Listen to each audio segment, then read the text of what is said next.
Good afternoon, I am Maria Paula and you are turned at the Secrets of Holt. I invite you to take a trip back in time to Sweden in 1941. There Bertie was born, a boy from a humble family who suffered from dyslexia, struggling to learn. The pain was so hard that he eventually opted for dropping the school and working at a coffee factory and running errands for a cheap broker in London. During that period, he discovered that in order for you to learn something, you need to be immersed in reality, just like he learned English. Holt founded EF Education First at the age of 23 at the basement of his school dormitory in Sweden. He started EF language study and travel abroad organizations, initially for Swedish high school students to study abroad in England to learn English. Under Holt's supervision, EF grew to become a multi-billion-dollar company with more than 40,000 employees over their 500 schools across the world in about 53 different countries.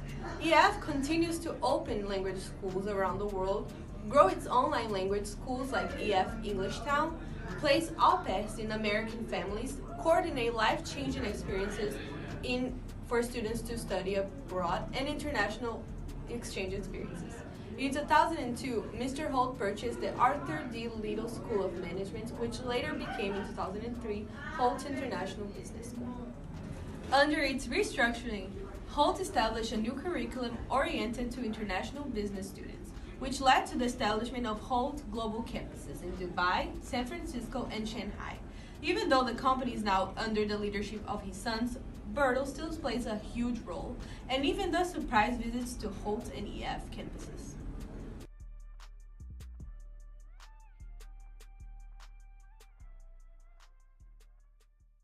Hi. Hello, how are you? Good, yourself? I'm doing good, thank you.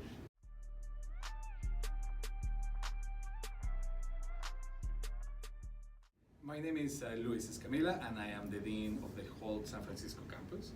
I've been with Holt since 2009, first as a student, and after that I joined the faculty body, and I've been the Dean in the New York Rotation Center, Shanghai, Dubai, and I'm here. Impressive. Thank you.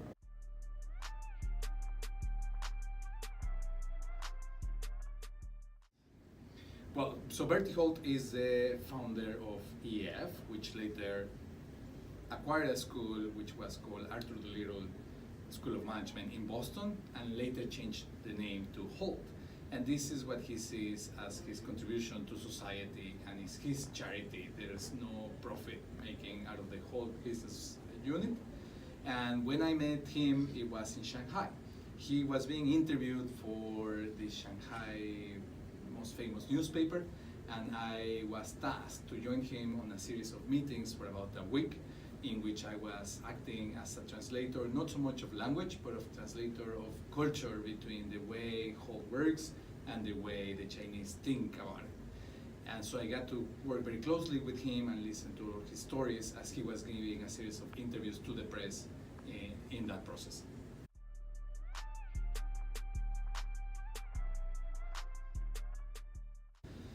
So drive, definitely he's a very driven person. There's other stories when he started the EF business, which was based on bringing students from back in the day in Sweden, Norway, that part of Europe, into the UK, for them to get the experience of language but also culture.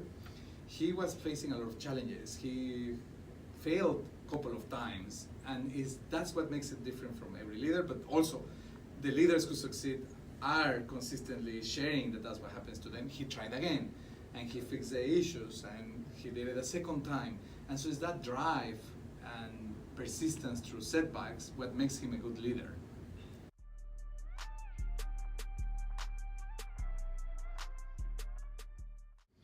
So I've learned a lot of him by the things that he was saying. So I want to make that disclosure that I've never worked directly with him, but when he was explaining all his story about business and how he created EF, I got to learn from what he was explaining that he's definitely a servant leader. So a lot of the things that we do is because he was doing them himself at the very beginning.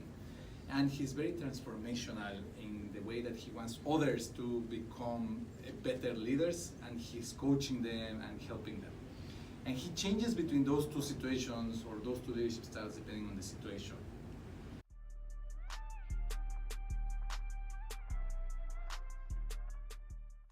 let me give you an example. He's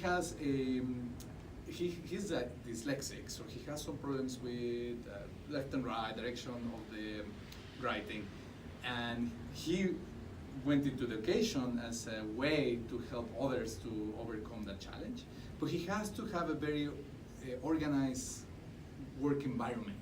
So he set up a culture of, policy of clean desks. So he doesn't allow us to have messy desks, and we can only have 3 personal items in our desk. And he does it that way himself, because this is what helps him to become more effective at his work, and he does it by example. And so this is one of the cultures that we apply at Holt. If you visit most of our desks, they should follow that policy, and that's why the school looks very clean in design, and it's not messy, not too crowded, not too many flyers and pamphlets on the walls, because it helps to people who have this organizational issues.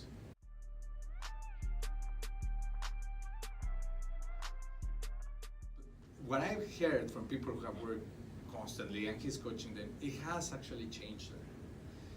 And so another example that I have is that he always, and he tries to transform them by reflection, coaching, not so much because he's telling them what to do. So to one of my colleagues that they work together, he told her, who's the most inspirational, impactful person in your life? And she was saying, well, actually you, and I also look up for Steve Jobs. And he said, that cannot possibly be, because we don't spend as much time together. You've never met Steve Jobs. And so he told her, think harder, like who has actually have an impact, until she said, well, actually my dad. And he said, that's a good example, that I can believe that has a real impact, and it's that closeness with a person that makes you transform. Right. And so that's the way he transforms. He makes them realize it cannot be what you're saying, think harder. It's a lot of coaching, self-reflection, but it actually changes the way people behave and think after you have a couple of coaching sessions with him. Perfect. Great, thank you very much. That helps a lot. Thank you. Nice meeting you. Good luck with the project. Thank you. And it's the end of this episode of The Secrets of Holt. We hope you enjoyed learning about the founder and leader of our school, Bertie Holt, as well as hearing interesting business stories from our Dean, Luis Escamilla. Thanks for watching, and see you next week, San Francisco.